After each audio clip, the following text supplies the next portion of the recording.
Fala pessoal, estamos começando aqui mais um Dream Podcast e hoje com um convidado incrível, uma pessoa que tem uma história muito inspiradora. Para você que é novo ou nova aqui e não me conhece, eu sou Bruno Loureiro e hoje com vocês eu vou conversar e compartilhar a história do Sensei Clodoaldo. Sensei, muito obrigado por ter aceitado vir até aqui compartilhar um pouco da sua história e vai ser um prazer conhecer um pouco da sua história, conhecer um pouco da sua academia, como que foi a origem de tudo isso, né? Obrigado pelo convite, é um prazer estar aqui conhecendo o seu espaço, que por sinal maravilhoso, né? Fiquei encantado com o lugar aqui e vamos lá contar um pouquinho do Karatê avarense e da vida do Clodoaldo da Silva, né? Sensei, eu vou passar a bola para o senhor compartilhar conosco, para quem não conhece o senhor, um pouquinho dos títulos que o senhor recentemente e ao longo desses anos acumulou. Bruno, a minha história no Karatê, em se falando de títulos, ela é bem reservada, entendeu? Já devido à proporção que a gente tinha na época que eu treinava. Então, eu comecei muito cedo no Karatê e consegui alguns títulos regionais, estaduais, nada muito assim grandioso que marcou uma presença como atleta. Mas a história hoje como técnico, graças a Deus, a gente tem conseguido bons resultados, cara. Eu acho muito bonito o trabalho que o senhor vem fazendo, não só na academia, mas é um impacto social que gera o trabalho do senhor junto aos atletas, né? Hoje o senhor trabalha com jovens, né? E número desses títulos que o senhor traz como coach, né? Como sensei, vem com esses atletas, esses jovens, né? Dessa nova geração, né? Sim, eu costumo dizer que a referência nossa hoje no Karatê avarense, ela está voltada totalmente para os jovens, né? O Karatê é uma modalidade individual, né? Tanto no comitê como no kata, a gente tem conseguido alcançar índices grandiosos pela história de Avaré, de população, em termos de atletas mesmo, especificamente falando do Karatê, bem novidade para Avaré, porque medalha de ouro aí em jogos regionais, jogos abertos, paulista, brasileiro, então eu tô muito feliz, cara. Ah, parabéns. Tô vendo o moletom do senhor aqui, tem uma inicial ali, FPK, o que significa? Federação Paulista de Karatê é a que a Avaré é afiliada, né? É uma das entidades que mais tem atletas filiada no estado de São Paulo. E se falando do estado de São Paulo, é uma das federações mais respeitadas do Brasil. Então, o índice de atletas de alto rendimento está basicamente todo em São Paulo. Que legal. Hoje, o senhor também está como técnico da Seleção Paulista de Karatê. Sim, hoje nós estamos, graças a Deus, já há 5 anos, né, como técnico da Seleção Paulista, assim como técnico da cidade de Avaré, assim como técnico da nossa academia. O crescimento foi gradual, né, assim, passo a passo, degrauzinho em degrauzinho, e consegui chegar a ser técnico da Seleção Paulista hoje. Já fazem 5 anos, como eu disse, e tentando chegar aí na seleção brasileira. Vamos ver. Sim, vai ser uma benção, né? Sim. O senhor já é praticante do Karatê há quanto tempo? Eu estou no Karatê há basicamente 40 anos.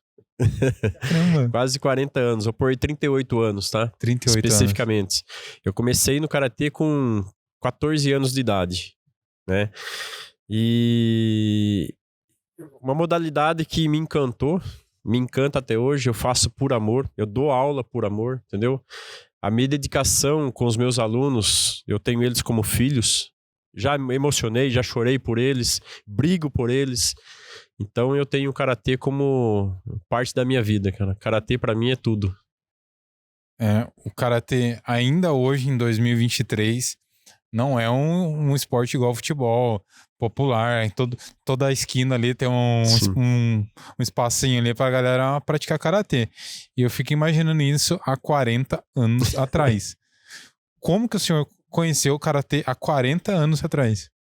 Então, Bruno, a minha história dentro do karatê, ela vem bem assim. Um garoto, né, da periferia lá, começou a trabalhar cedo na vida, tentando vencer como qualquer outra pessoa. Eu adorava artes marciais, cara. Eu era fã de Bruce Lee, Van Damme na época. Então, eu conseguia revistas lá dos atletas de karatê, né? Que, por sinal, quando eu fui para a seleção paulista, eu encontrei e me deparei com eles. Que legal. Né? Então, foi algo assim fascinante. Mas veio um professor para Avaré dar aula e eu conheci através da minha irmã, que foi trabalhar de empregada doméstica na casa dele. E aí eu eu queria saber, né? Como que eu faço, como que eu ia e tal. Mensalidade naquela época tinha que correr atrás, mas eu trabalhava para poder pagar, entendeu? E era um cantinho, um bequinho no Largo São João, não sei se é da sua época, do lado da Caixa Econômica Estadual, antigo jornal O Avaré. Lá no fundão, lá no cantinho. Foi lá que eu comecei o karatê. Gente. Quando você começou a praticar o karatê, o que te motivou? Qual que era o que te fazia feliz ali? Qual que era a essência que você procurou ali no karatê em si na prática? Então, eu sempre gostei de esportes, né? Sempre gostei de futebol, joguei um pouquinho de handebol, basquete na escola, né? Como o atrativo da educação física, que antigamente a educação física tinha todas essas modalidades Sim. dentro da escola, né? Menos artes marciais. Então, eu ficava assistindo os filmes, né? Televisão na minha época era preta e branca, né? Então, eu queria aprender karatê, eu queria aprender.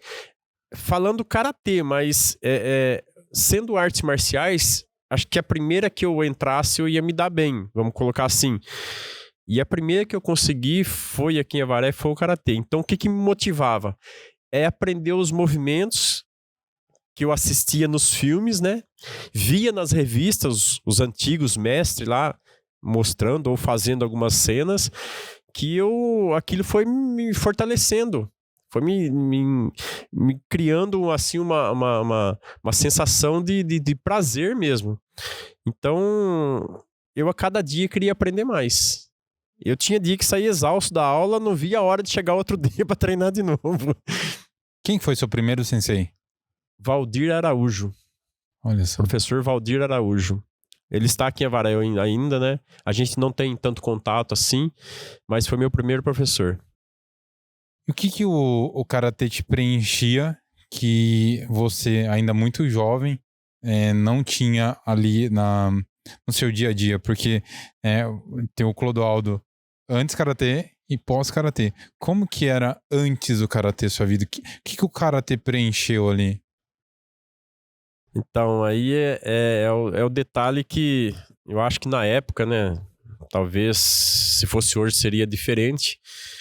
Mas é que não tinha tanta, vamos colocar assim, tanta diversão do que o jovem tem hoje, né? Hoje o jovem se prende muito com jogos eletrônicos.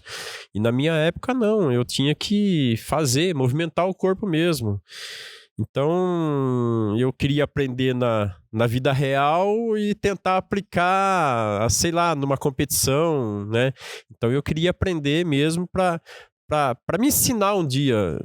Não tinha essa perspectiva de ser um professor, um sensei, logicamente, né? Por ser tão jovem, mas a motivação de estar ali aprendendo a modalidade que eu tanto assisti, que eu tanto vi nas revistas, é algo inesquecível. É até difícil comentar, de falar, de explicar. É uma sensação agradável.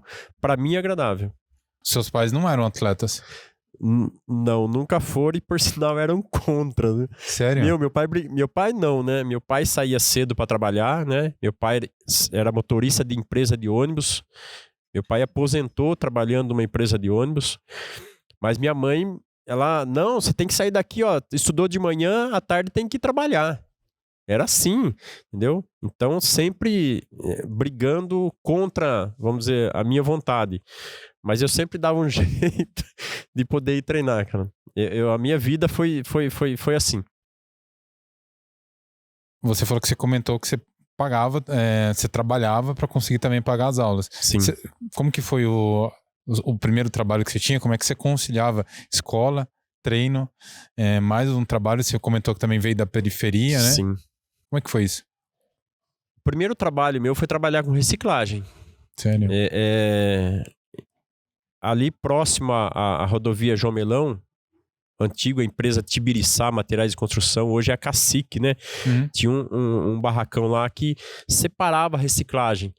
Então eu, com jovem, já começava a trabalhar, já estava lá separando os plásticos para juntar um dinheirinho.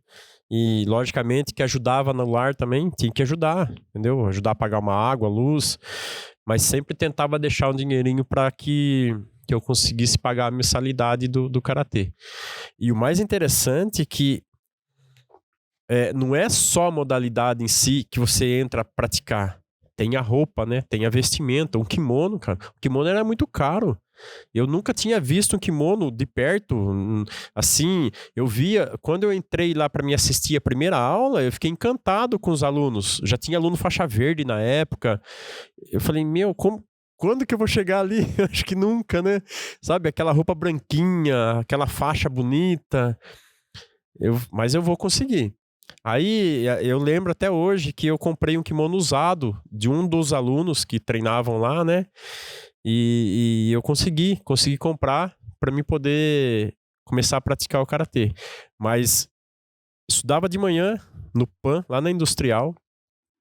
À tarde, às vezes, educação física que tinha aqui. O patrão liberava meio rapidão lá, voltava pro trabalho, saía do trabalho e ia pro treino. Era assim a vida, cara. Quanto tempo demorou para você trabalhando com a reciclagem para juntar o seu dinheirinho para conseguir comprar o kimono? Olha, depois assim, eu fiz algumas aulas experimentais, né? Que podia fazer sem a roupa, né? Eu fui com a calça de agasalho, uma camiseta. Foi uns 2 meses tentando juntar o dinheiro para poder comprar um primeiro kimono. Kimono usado, porque novo não tinha condição, não. Não dava conta, não. Caramba, que legal. E é muito legal a sensação, né? De ainda muito novo, mas conseguir ali, né? Através do seu trabalho, conseguir juntar um dinheirinho, comprar o kimono.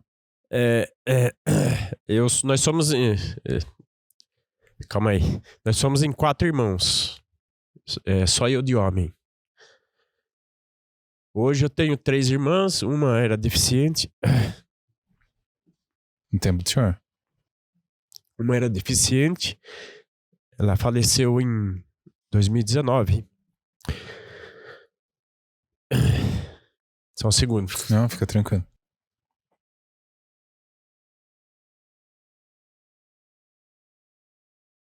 Bom, ela faleceu em 2019. Ela, desde que nasceu, viveu na cama, com a minha mãe que cuidava dela.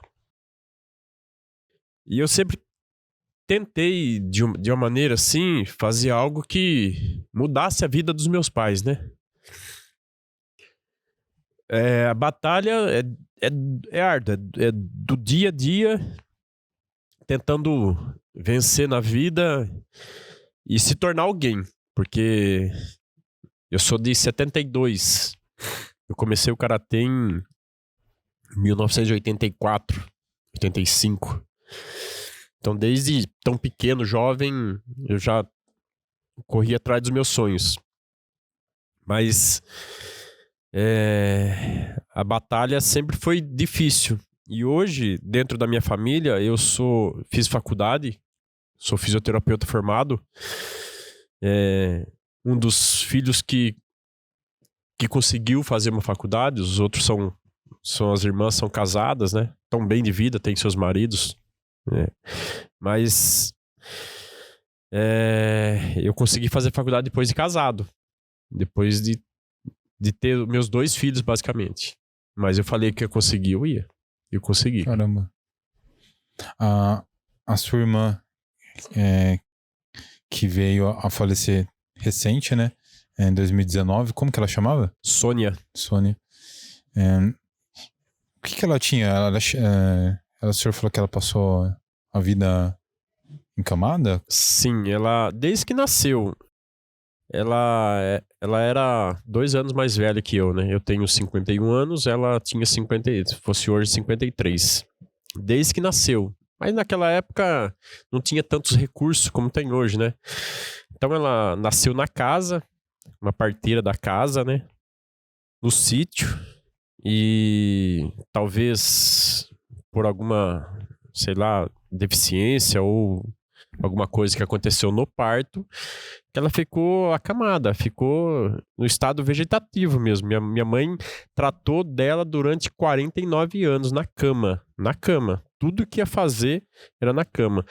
Minha mãe viajou para todos os lugares do Brasil que você pôde imaginar que falava que havia um tratamento para tentar mudar o quadro clínico dela, mas nada mudou.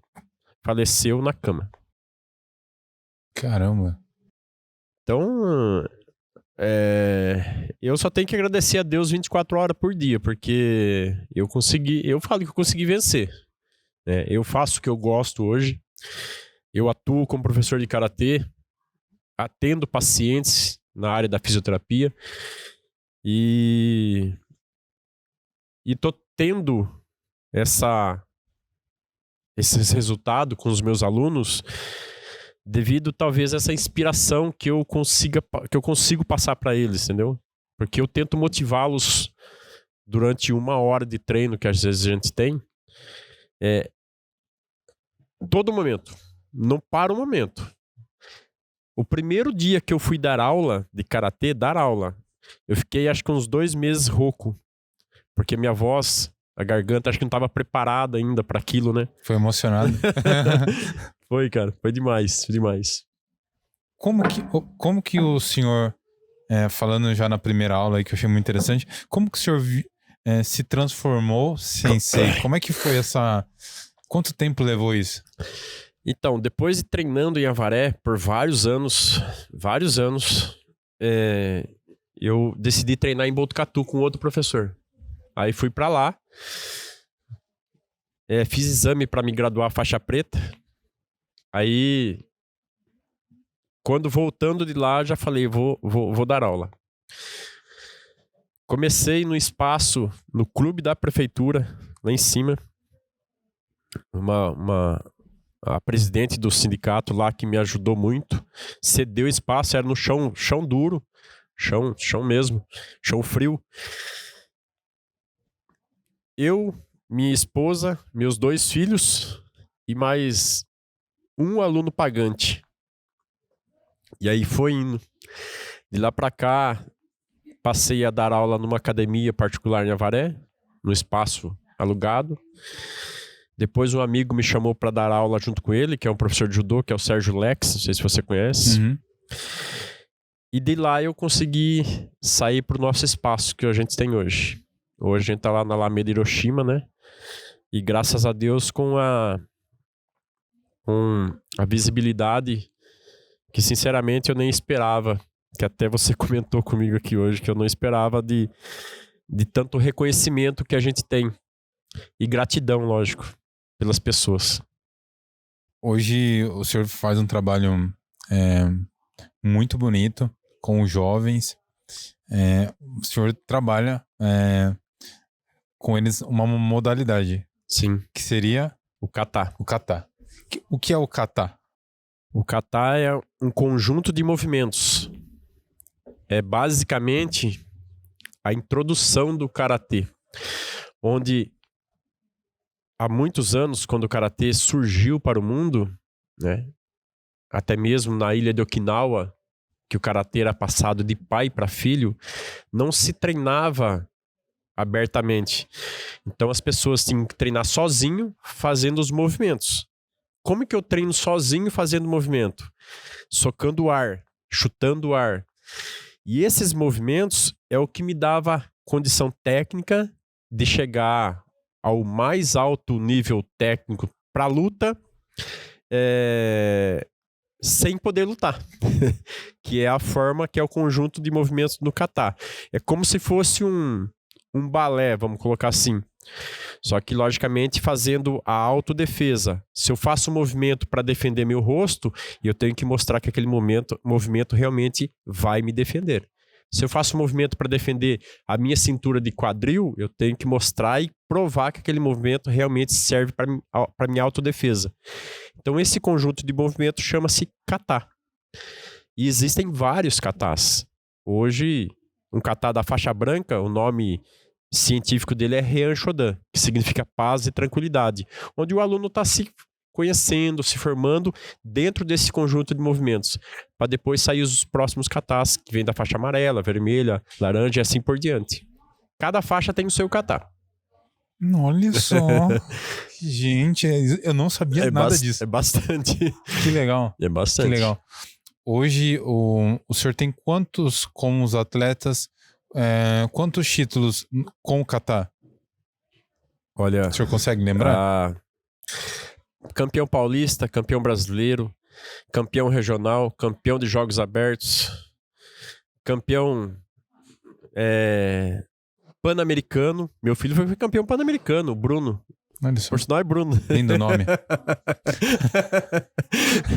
Hoje ele é policial militar, que eu me orgulho muito disso. Foi campeão pan-americano no ginásio de Ibirapuera, fazendo kata. O senhor está como sensei, professor, há quanto tempo? 20 anos. 20 anos. O senhor falou que tem 2 filhos. 2 filhos. Quantos anos tem os filhos do senhor? O mais velho, 31, e o mais novo, 21. Como que foi construir uma família? A sua esposa também é atleta? Posso falar? Ela foi atleta. Hoje ela Mas ela também mais ajuda. praticante do karatê, né? Todos da família são faixa preta. Como é que foi construir uma família através, em volta com o karatê? Minha esposa era uma pessoa sedentária. Eu conheci ela. Eu sou natural de Arandu, eu não sou natural de Avaré. Então, a minha família viveu a cidade de Arandu. Eu vim para Avaré com 7 anos, eu acho, que eu me recordo assim.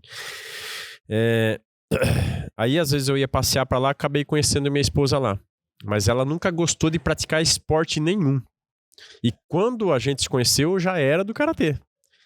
Às vezes eu ia viajar, ela chegava em casa para me visitar, eu já nem estava mais em casa, eu estava em competição de karatê. Ela até ficava brava. E aos poucos ela foi entrando também para aula e foi pegando gosto. Se tornou atleta, foi para os jogos regionais, competiu em jogos regionais, conseguiu títulos regionais também, campeã paulista. Não recordo se chegou a ser campeã brasileira, mas já competiu a nível nacional também. E hoje ela me ajuda dentro da academia dando aula pra gente. Principalmente com as crianças, né? Com os menorzinhos lá, os pequenininhos. Os meus 2 filhos, foi a nossa glória ver eles se formando faixa preta, assim como ela, entendeu? Assistir todos os exames de faixa preta deles. Então, para mim, foi grandioso e é grandioso até hoje. Inclusive, não sei se você lembra do Fela, que era da Globo. Ele fazia aquele programa Revista de Sábado, O de Casa. Não sei se tem ainda, mas tinha um programa que eles foram gravar lá em casa. Família Karateca de Avaré. Olha só. Isso faz tempo, não vou me recordar nenhum ano. Não vou nem ousar falar porque não lembro mais. Legal. Foi muito bom, cara. Qual que foi o desafio que hoje seus filhos são todos faixa pretas, uma família vencedora no esporte também, né? Mas qual que foi ali o desafio, o senhor à frente da academia, né? E também tendo à frente da família, junto com a sua esposa, qual que eram as dificuldades ali? Porque tem um lado negócio do karatê, o senhor também é fisioterapeuta. Sim. Como que era administrar? Porque o esporte em si a gente sabe no Brasil uma coisa que os atletas não são bem remunerados, é uma atividade difícil, e ter uma academia de um esporte que não é tão popular, né? Sim, sim. Como que era para o senhor esse mix, né? De pai, esposo, ser a referência não só em casa, né? Como pai, mas também essa obrigação financeira. E aí também administrar o sonho, né? De fazer a academia crescer. Como é que foi esse desafio para o senhor? Teve um fato interessante, Bruno, que quando eu comecei a dar aula, eu trabalhava, né, ganhando, na época lá, não sei, R$ 2.000. Eu falei assim, ó, eu vou parar de trabalhar, só vou dar aula. Minha esposa falou assim, nós vamos passar fome? E eu fiz isso, cara. Meu, eu tinha 2 alunos pagantes. Na época, não chegava a R$ 500. Era pouquíssimo. Passamos perrengue. Passamos por dificuldades imensas. Mas com aquela vontade e a gana de querer vencer realmente e mostrar que o karatê ele tem sim a dinâmica do esporte, mas não voltado para aquele lado competitivo, que também pode e é muito mais valoroso e no termo de saúde, tanto física como mental, para as pessoas. Eu falei assim, o karatê vai ajudar muita gente aqui em Avaré. Portanto que ser pai e ser um administrador de academia, trabalhando com a esposa e com os filhos, não foi difícil. Lógico, a dificuldade aconteceram em tentar trazer alunos, realmente, porque hoje, para você montar uma empresa, independentemente de qual, você vai ter que ter um reconhecimento ou pessoas de fora indicando para que você tenha aí um rendimento mensal que supra as necessidades primárias da empresa. Depois vem a secundária, que é da família. Mas foi difícil.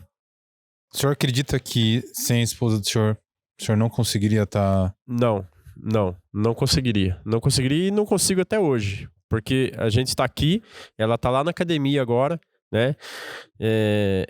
Eu desmarquei alguns treinos agora à tarde para a gente poder ter esse bate-papo. 6h30, 7h, volto para lá, já tem outras aulas, tem outros treinamentos. E ela que está lá cuidando para mim agora. Que legal. Além desse suporte presencial com o senhor, é muito bonito ver também quando o senhor fala dela, da família do senhor, que a família é tudo pra gente, né? Sim. Como que foi para vocês ali o dia a dia? Eu digo mais na parte emocional de lidar com essa dificuldade, mas ali ter o sonho junto, né? Que ela comprou a ideia. Sim, sim. Né? Como é que foi isso? Teve um fato interessante, olha só como as coisas acontecem. E acontece assim pra gente, sem a gente esperar. Né? E isso faz ou fez, ou está fazendo, não sei te dizer, que as coisas estão acontecendo naturalmente. A nossa academia estava na Rio Grande do Norte. E apareceu uma mãe para levar um garoto. Ele tinha hiperatividade, né? Passava por psicólogos e tal. E ele começou a... Só que ela não relatou isso. A gente faz uma ficha, preenche todos os requisitos que tem que ter, se tem exame médico, isso, atestado médico e tal. É uma empresa profissional realmente, que eu preciso de informações para poder dar uma aula com condições para, principalmente se tratando de criança, né? Passaram uns 4 meses o garoto treinando. Um dia a mãe entrou na porta da academia, já entrou chorando e veio e me abraçou. Minha esposa estava de pé, assim, do meu lado. O que aconteceu? Aconteceu alguma coisa? Porque eu não vi o garoto. Eu só vi ela entrando. Ai, professor, eu tô aqui para te agradecer, você e sua esposa. Falei, mas o que houve? Fala. Ela, nossa, tá me deixando nervoso, né? É que meu filho passava pela psicóloga, tinha medicamentos, assim. Nossa, mas você tá me falando isso agora? Mas o que houve? Então, hoje ele teve retorno e a psicóloga falou assim, o que você está fazendo com seu filho? Eu falou, nada. Por quê? Continua fazendo então, porque desde que você sentou nessa mesa para consulta com ele, ele não mexeu em nada, porque ele chegava na mesa, ele fuçava em tudo. Ele quase derrubava o consultório. Então, ela falou assim, ele faz karatê, então não tira mais ele de lá. Entendeu? Então, eu acho que esse fato, esse ato que aconteceu e vem acontecendo, porque já aconteceram outros, foi que nos motivou e que nos dava mais força para que a gente continuasse com as aulas de karatê. Principalmente se falando de criança. Caramba. Nossa, quando criança, eu não fiz karatê, mas eu pratiquei outro tipo de esporte, como basquete e fiz judô. E pra mim o impacto que teve de ter um sensei, uma pessoa ali que era o exemplo, né? Até quando eu conversei com o Polento aqui, eu falei pra ele a importância que ele teve na minha infância, como o meu sensei, o Nishida, teve na minha infância também. Eu acredito que o esporte é transformador. O ambiente, as regras. Eu lembro quando você falou do seu caso de comprar o kimono, eu me lembrei da minha história também. Porque quando eu fui comprar meu primeiro kimono, foi a mesma coisa. O kimono era muito caro, eu venho de uma família muito humilde. Eu também trabalhei com reciclagem. Olha só. Eu pegava latinha, minha mãe trabalhava como faxineira, e eu pegava a latinha na festa que ela limpava, e a gente ficava no domingo amassando a latinha para vender. E quando eu comecei a fazer judô, através do Nokaija, que era a guarda-mirim, no dojo do Sensei Nishida, Sim. E eu falei, poxa, e como é que eu vou comprar aí o kimono? E, cara, foi através de juntando dinheirinho também, consegui comprar meu kimono, não era aquele kimono trançado, Top, né? Mas eu comecei, sabe? E eu vejo que isso pra mim foi... se hoje eu estou aqui, fez grande parte da construção do ser humano que eu sou hoje. Porque até recentemente eu estava fazendo um casamento, eu encontrei com o Nishida Filho, e ele lembrou de mim. Legal. Né? Então a gente conversou, então você acaba lembrando. Sim. Que legal, né? Tipo, o mesmo jeito eu ver ele, que legal rever. Ele fala, pô, que legal a pessoa que você se transformou. Não virei um atleta profissional, Sim. mas quanto que isso não impactou na construção da pessoa que eu sou hoje, né? É o cidadão, né? É a transformação da pessoa, do caráter e mostrar que realmente ela se tornou um profissional independentemente da área, isso não tem preço.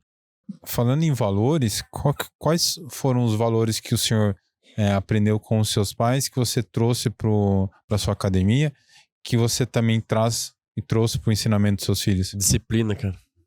Meus pais sempre foram aqueles pais disciplinadores. Nada se faz sem antes comunicá-los. Tinha sempre isso. Não pegue aquilo que não lhe pertence. Então, essa parte acho que eu já tinha comigo e tenho até hoje. Portanto que eu me recordo e sempre vou admirar que foi o professor Hélio Irai, que ele dava aula aqui na Freia. Infelizmente a gente perdeu, não está mais junto com a gente. Todo ano ele fazia encontro de artes marciais. Não tô falando que isso é errado, pelo amor de Deus. Os outros professores levavam somente adultos, porque quer o destaque. Realmente o adulto ele acaba tendo assim uma conduta mais, né, de mostrar o que realmente é. Eu levava só criança. Só pititico. 5 anos, 6 aninhos, 7 aninhos. E a disciplina e a maneiras que eles entravam para fazer a apresentação, o Hélio me chamava, sensacional, o que você faz com essas crianças, cara? Então, essa parte da disciplina a gente trabalha muito na academia. Muito. Que legal. Muito. Hoje é muito bonito ver esse trabalho com as crianças, né? Porque se hoje com o senhor vem essa crescente, eles vêm trazendo os títulos, porque foi um trabalho que começou há muito tempo, né? Há muito tempo, exatamente. Eu vejo... Eu sou competitivo. Eu adoro competição. Porém, tem o lado ruim da competição também, né? Que a gente não pode falar só que a competição é coisa maravilhosa, não. O competidor, até a gente comentou aqui, que ele tem que se doar 100% da vida dele. Se ele for, hoje eu vou treinar mais ou menos. Meu, esquece. O teu adversário tá treinando 4, 5 vezes mais que você. Então, se você não se dedicar para aquela competição em si, ou até mesmo para tal competição que seja um campeonato paulista, ou uma etapa de paulista ou brasileiro, você não vai chegar a lugar nenhum. Então, quando se trata de aluno, aí já as coisas mudam um pouquinho, porque aí você vem com a recreação, né, com a parte de disciplina, realmente, a cultura do karatê, né, que a gente procura trabalhar bastante. Não falo japonês, mas o que é passado para eles dentro do karatê, as nomenclaturas é tudo em japonês, né? Então isso vocês vão aprender. O lema do karatê se fala em português, também se fala em japonês, né? E eles sabem de cabo a rabo. É decorado. Que legal.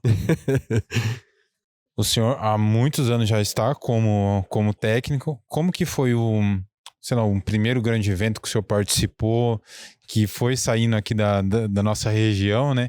E indo, sei lá, para um grande centro? Teve algum momento que foi marcante pro senhor? Tem. Primeira coisa marcante da minha vida, cara. Nunca imaginava isso, viajar de avião. Nunca imaginava.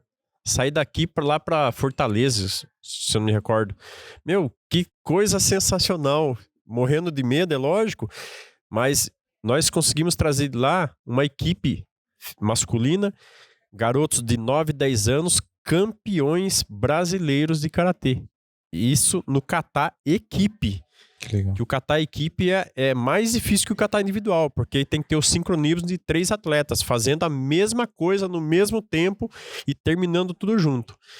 Então, foi uma viagem que a gente foi para Fortaleza e que a gente trouxe título de campeão. Inclusive, fizemos passeata aqui com o carro do bombeiro aqui em Avaré. Que legal. Foi sensacional, cara. Isso foi magnífico.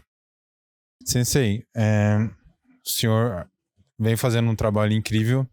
A gente não pode deixar de destacar a importância que tem para as pessoas que estão ouvindo o senhor, que queiram apoiar os atletas do senhor. A gente sabe que ser atleta no Brasil Sim. não é uma tarefa fácil, não só ganhar os títulos, mas a parte financeira.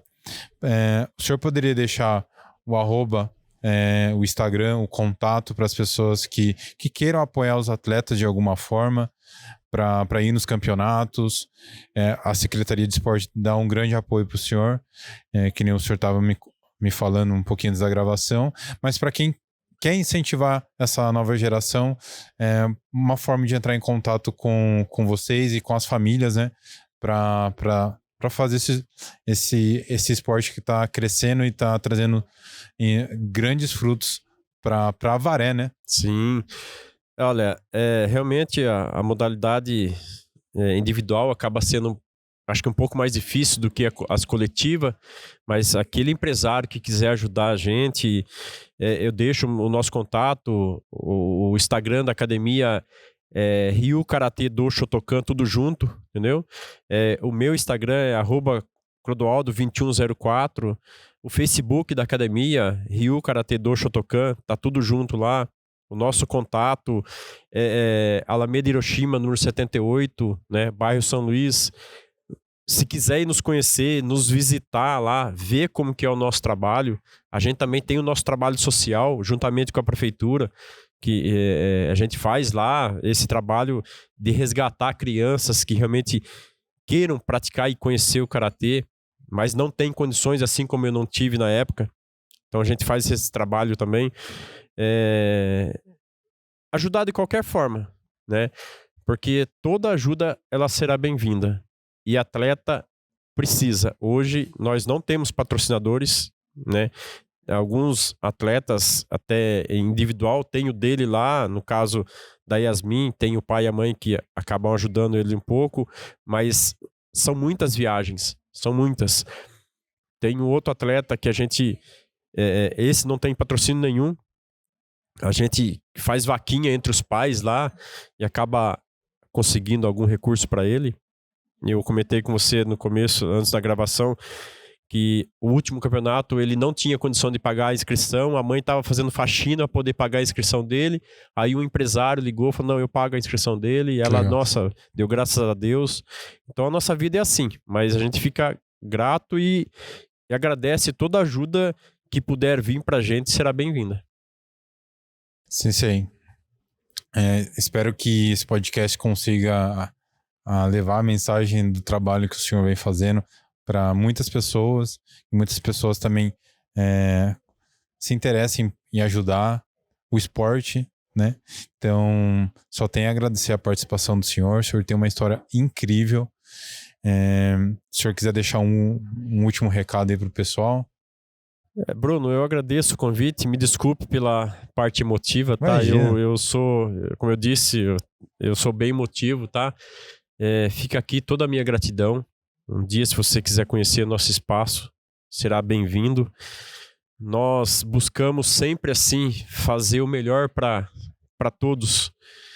E o meu recado, em específico, é bem direto, voltado ao karatê mesmo, né? Karatê só conhece a força que tem quem pratica. E é esse o recado, pessoal. Pessoal, só tenho a agradecer a todos vocês que assistiram esse podcast até o final. Se você está aqui ainda, vou pedir para você curtir, se inscrever no nosso canal. E para você que gostou desse podcast, quer produzir um podcast na sua empresa, fica a minha dica para vocês, a Cena Produtora Audiovisual. Nós estamos fazendo um trabalho muito, muito legal com a nossa equipe. Vou compartilhar com vocês um trabalho que nós fizemos aqui na cidade de Olambra com a doutora Maria Eugênia. Nós fizemos todo um trabalho de rebrand da empresa dela, fizemos vídeos e fotos, reconstrução da bio dela, no perfil dela, e ficou um trabalho muito legal. Nosso editor puder colocar algumas cenas aqui desse trabalho. Então, para você que quer fazer uma produção audiovisual para sua empresa, fica a minha dica aí para vocês, Cena Produtora Audiovisual. E também não posso deixar de agradecer também ao nosso parceiro aqui, a Ótica Vitória, uma empresa referência do ramo aqui em Avaré, há mais de 20 anos no setor. Então, esse óculos é de lá, vocês sabem, para vocês que acompanham aqui. Então, um abraço ao pessoal da Ótica Vitória. Vai aparecer aqui o endereço da Ótica Vitória. Pessoal, é isso. Até o próximo programa e muito obrigado. Último recadinho, estava esquecendo. Sigam o Dream Podcast no Instagram, Dream PDC, e Dream Podcast no YouTube e Dream Podcast no Spotify. Lembrando que todos os programas completos estão no YouTube e somente os cortes no Instagram. Quer conhecer um pouquinho mais do meu trabalho também? O Bruno Loureiro, e o da Cena Produtora a gente já comentou aqui, é Cena BR. Galera, até o próximo programa.